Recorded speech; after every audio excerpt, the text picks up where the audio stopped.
வணக்கம். இன்னைக்கு நாம பேசப் போற விஷயம் கொஞ்சம் ஆழமானது. வளர்ந்த குழந்தையின் மௌனப் போர். இது வெறும் ஒருத்தரோட கதை இல்ல. நம்மள பல பேர் மனசுக்குள்ள வச்சிருக்கிற, ஆனா வெளியில பேச தயங்குற ஒரு நிஜம். சரி, முதல்ல ஒரு கேள்வியோட ஆரம்பிக்கலாம். என்ன சொல்றீங்க?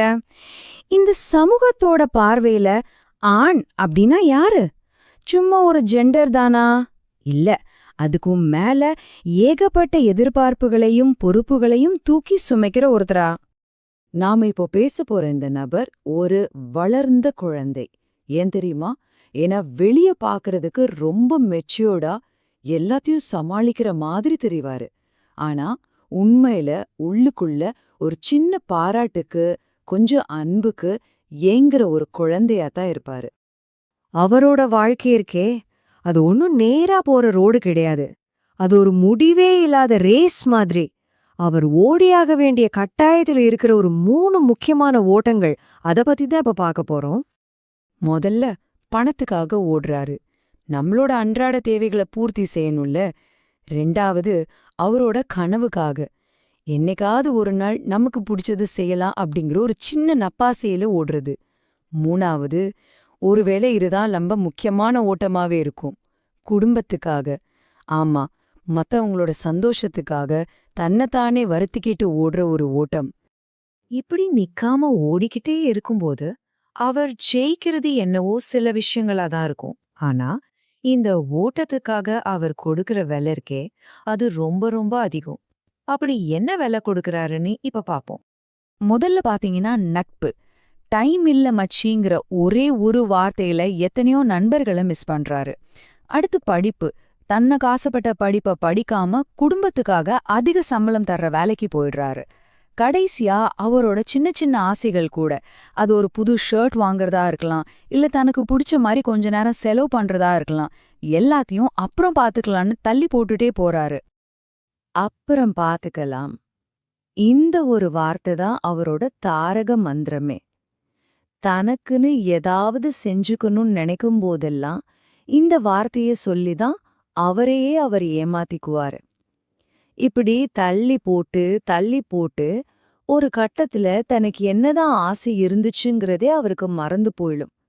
யோசிச்சு பாருங்க, இது எவ்ளோ பெரிய சோகம். சரி, இவ்ளோ தியாகமெல்லாம் செஞ்சாச்சு, இதுக்கப்புறமாவது அவருக்கு நிம்மதி கிடைக்குதான்னு கேட்டா இல்ல. அங்கதான் அடுத்த பிரச்சனை வருது. அதுதான் ஒப்பீட்டின் சுமை. அதுவும் யார்கிட்ட இருந்து தெரியுமா?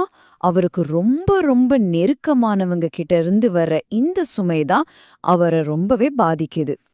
முதல்ல அவரோட மனைவி கிட்ட இருந்து. அவங்க ஹஸ்பண்ட் அவங்களுக்கு எவ்ளோ டைம் கொடுக்கறாரு தெரியுமா? சும்மா இந்த ஒரு கேள்வி போதும், இத்தனை நாளா குடும்பத்துக்காக ஓடி ஓடி உழைச்சது எல்லாமே தப்பா போச்சோன்னு தோண வச்சிடும். அடுத்து குழந்தைங்க கிட்ட இருந்து வரும். அவங்க அப்பா அவங்கள எவ்வளவு நல்லா பாத்துக்கிறாரு தெரியுமா? அவ்வளவுதான். ஒரு அப்பாவா நான் என் கடமையில எங்கேயோ தப்பு பண்ணிட்டேனோ அப்படிங்கிற ஒரு குற்ற உணர்வு அவரை குத்தி கொதறிடும். இந்த ஒப்பீடுங்கிறது வெறும் குடும்பத்தோட மட்டும் நிக்கிறதில்ல, சொந்தக்காரங்க கிட்ட இருந்தும் இதே கதை தான். தாய்மாமன்னா இப்படி இருக்கணும் தெரியுமா?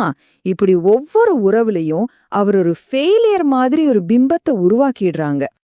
அப்போ இங்க நாம புரிஞ்சுக்க வேண்டிய முக்கியமான விஷயம் என்னன்னா, இப்படி சட்டுன்னு சொல்ற இந்த ஒரே ஒரு வரி ஒப்பீடு அவர் பல வருஷமா செஞ்ச தியாகம், உழைப்பு எல்லாத்தையும் ஒரே செகண்ட்ல ஜீரோ ஆக்கிடுது. பகல் முழுக்க ஒரு மிஷன் மாதிரி ஓடுன அவருக்கு ராத்திரி நேரம் மட்டும்தான் கொஞ்சம் அவரா இருக்க முடியுது. அதுதான் அவரோட உண்மையான உணர்வுகளை வெளிக்காட்டுற ஒரே இடம். ஆனா அங்கேயுமா நிம்மதி? அங்கேயும் ஒரு போர் நடக்குது. ஆனா அது ஒரு மௌனமான இரவு போர். அந்த ராத்திரிகள்ல தொண்டைய அடைக்கிற அழுக, நாளைக்கு என்ன நடக்குமோங்கிற ஒரு விதமான பயம், யாருக்கும் தெரியாம கண்ணிலிருந்து வர்ற கண்ணீர், இதுதான் அவரோட உண்மையான உலகமா இருக்கு. ஆனா இதுல உச்சகட்ட சோகம் என்ன தெரியுமா? அந்த வலிய கூட முழுசா அனுபவிக்க அவருக்கு டைம் இல்ல. நாளைக்கு காலையில சீக்கிரம் எந்திரிச்சு வேலைக்கு போகணுமே அப்படிங்கிற அந்த நினைப்பு இருக்கே, அது அவரோட வலியையும் மீறி தூக்கத்தை வர வச்சிடும். அவரோட அழுகையே தூக்கமே ஜெயிச்சிடும். இத்தனை வலிகளையும் தாங்கிக்கிட்டு ஒவ்வொரு காலையும் அவருக்கு ஒரு புது தொடக்கமா தான் விடியுது. அதனால இது ஒரு சோகமான முடிவில்ல, இது யாருமே கொண்டாடாத ஒரு ஹீரோவோட விடியல். ஆமாங்க, அடுத்த நாள் காலையில அதே நம்பிக்கையோட அந்த வளர்ந்த குழந்தை திரும்பவும் எழுந்து நிக்கிறான்.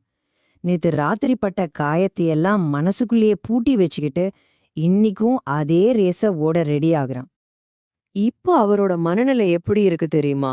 ஒரு பக்கம் பாத்தீங்கன்னா, அவர் இப்ப யார்கிட்ட இருந்தும் எந்த பாராட்டையும் எதிர்பார்க்கறதே இல்ல. ஆனா இன்னொரு பக்கம், இன்னும் நெறைய ஒப்பீடுகள் வரும்னு தெரிஞ்சு, அதுக்கு தன்னை தயார்படுத்திக்கிட்டே இருக்காரு. கடைசியா இந்த மொத்த கதையும் நம்மகிட்ட ஒரு முக்கியமான கேள்விய விட்டுட்டு போகுது. நாம நம்ம கூட இருக்கிறவங்கள, நமக்கு ரொம்ப நெருக்கமானவங்கள பாராட்டுறோமா, இல்ல மத்தவங்களோட ஒப்பிட்டு அவங்க மனச கஷ்டப்படுத்துறோமா? நீங்களே கொஞ்சம் யோசிச்சு பாருங்க.